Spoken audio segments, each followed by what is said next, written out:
Hello, my name is Gaurav Manikat, and the topic for my project is Bitcoin ransomware transaction classification.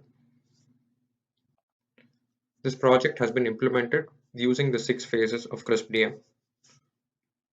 Phase 1 is business understanding. Here, we look at what Bitcoin is, who has access, the problems that could arise, and what the use case of this project is. Bitcoin is one of the cryptocurrencies that are available in today's world.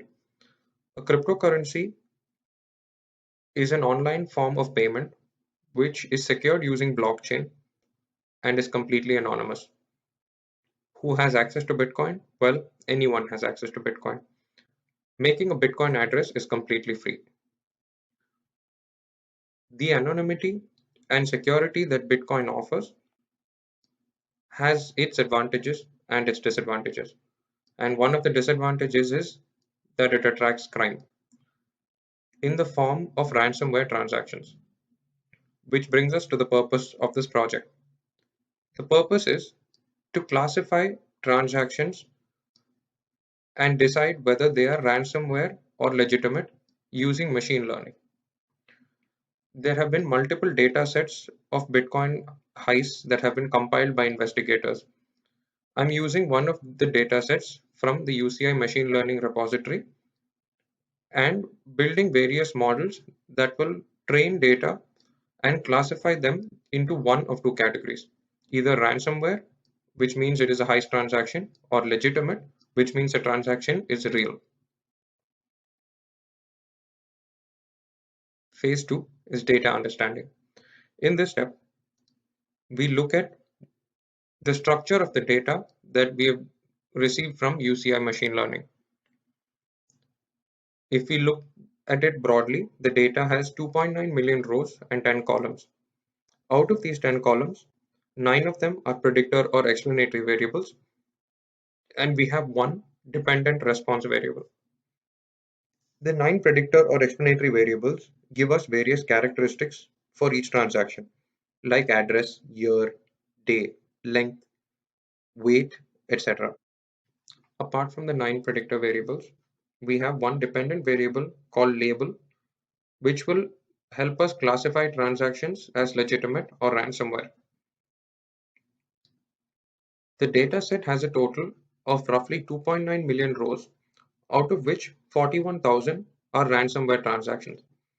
These ransomware transactions belong to three families: Montreal, Padua, and Princeton. Moving to the third phase of CRISP-DM, which is data preparation, the first step here would be to convert the response variable label into a categorical factor consisting of two levels. The two levels will be legitimate and ransomware. Legitimate transactions consists of any transactions that are not known to be ransomware, whereas ransomware transactions will consist of any transaction that belongs to the three ransomware families. Performing this conversion into a binary factor will make this a binary classification project. The next step would be to reduce the overall row count of the data. We'll consider a random subset of 200,000 rows, which will consist of all 41,000 heist transactions, and the remaining transactions will be legitimate. Doing this will significantly improve the performance of every model built while reducing the class imbalance. After creating the random subset of 200,000 rows, we'll move on to the next steps of data preparation. These steps include imputation of missing data, outlier detection, creation of derived columns, normalizing distributions by applying appropriate transforms, scaling of the data, proper encoding of columns for machine learning algorithms, dummy coding of factor columns, and performing principal component analysis. And once we are done with the data preparation phase, we'll move on to the modeling phase. Phase 4, modeling. In this phase, there are 5 basic steps that are going to be performed. The first is splitting of data into training and testing sets using holdout method and homogeneous bagging. Next is to build individual models and homogeneous ensembles. Third, tune the model performance to achieve best results. Fourth is to create a heterogeneous ensemble with the best performing learners. And the fifth step is to check for variance in the results using k-fold cross-validation. Three models that are three machine learning algorithms that are going to be used are logistic regression, KNN, K nearest neighbors, and SVM, which is support vector machines. The data set is going to be used for logistic regression and for KNN and SVM. Both will be split two ways. One will be a main 75% 25% training and testing split, and the other will be a four-way 25% data split where three will be used for training and one data set will be used for testing. This will be done using homogeneous bagging with replacement. After evaluating the results from the three machine learning algorithms using the different data splits, the best performing models will be used together to create a heterogeneous ensemble that aggregates the predictions from all the component models.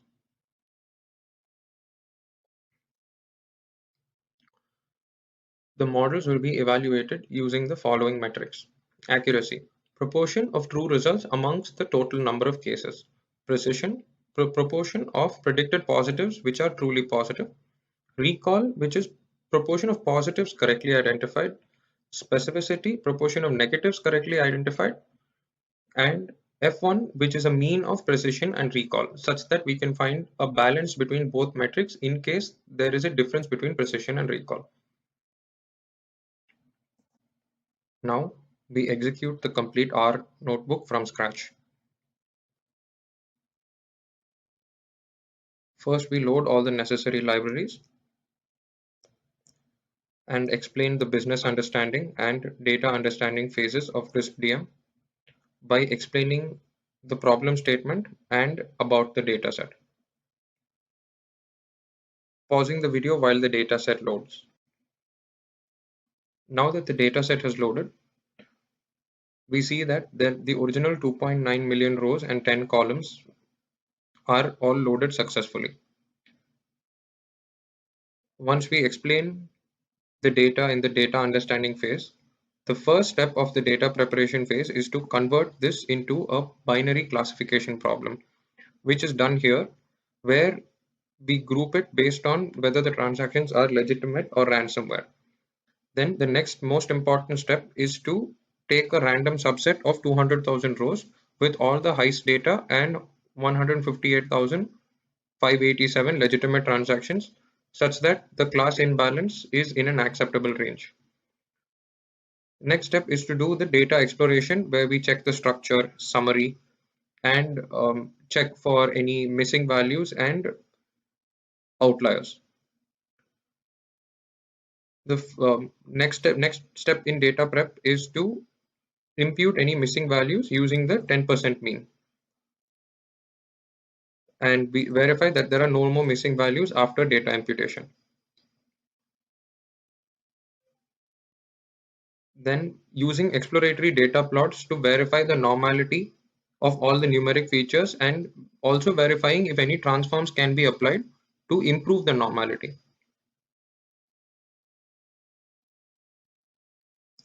As we see, the neighbors column can be improved with the log transform.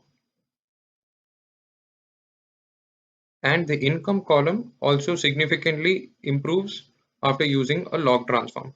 Hence, for logistic regression, the neighbors and income column will be transformed prior to being normalized. Using the COR function to check the collinearity between the columns using the Pearson correlation coefficient and verifying that the data is not too correlated such that it can be used in logistic regression.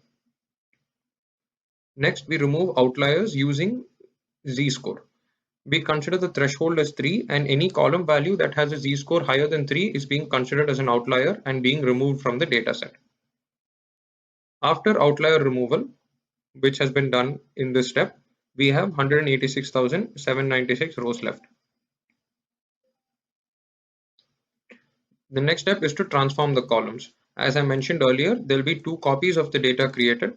One which is going to be transformed and then normalized for logistic regression, and the other which is going to be normalized and encoded for KNN and SVM, as KNN and support vector machines do not require normally distributed data. In this step, we use min-max normalization and normalize all the rows for both columns and verify that the range falls between 0 and 1. This step, we create a new derived feature which is going to be date. Using the year and day of year column, we derive a custom column called date, which is then converted to quarter and dummy coded such that trends can be identified in case there are more transactions in certain quarters of a year. In this step, as mentioned earlier, the quarter column, the date column is being converted to quarter, and that is being converted to a factor of 4 levels, which can be, and the factor of 4 levels is being converted to dummy columns. This is the structure of the dataset post dummy coding. And the last step of the data prep phase is to do a principal component analysis to verify if all the columns are going to contribute to the variance of the dataset when doing predictive analysis. After summarizing the PCA of the dataset, we see that length, weight, count, and loop, the first 4 columns, contribute to almost 98% of the variance, and the first column, which is length, contributes almost 82, which means that even by excluding PC5 and PC6, we would most likely get similar prediction values.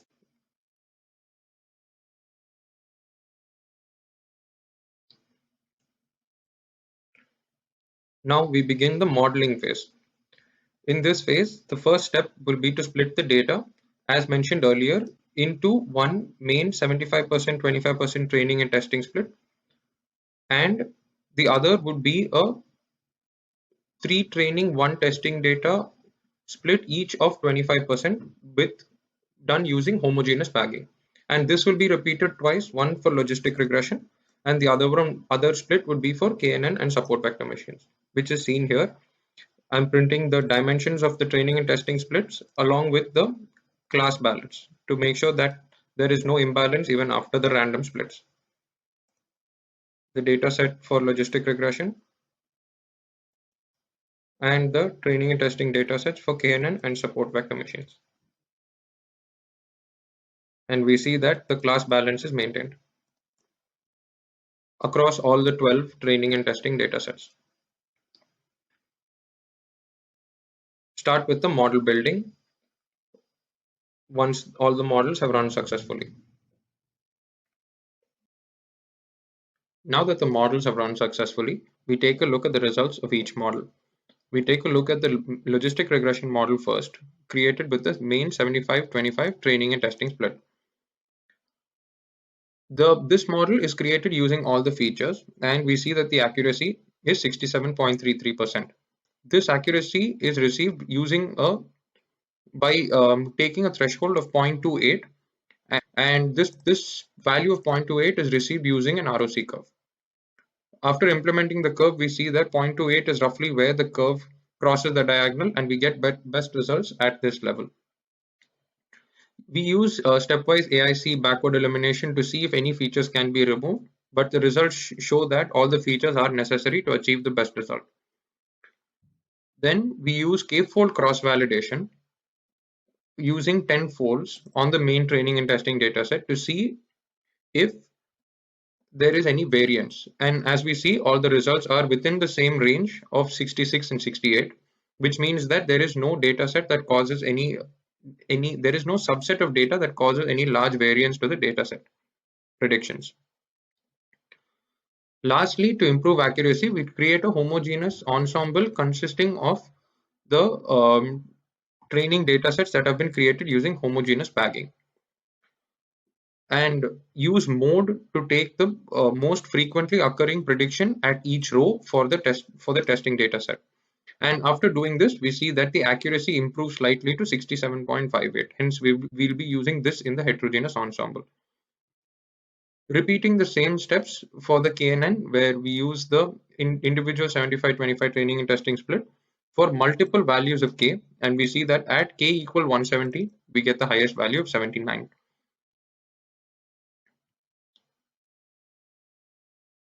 Using a homogeneous ensemble with the bag training datasets with replacement, we see that we try and improve the accuracy of the KNN model.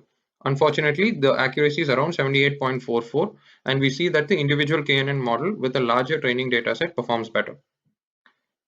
Performing the same steps with SVM, but here we create only a homogeneous ensemble, as the individual model with a large dataset requires a lot more memory to run, and due to system limitations, unfortunately, that cannot be tested.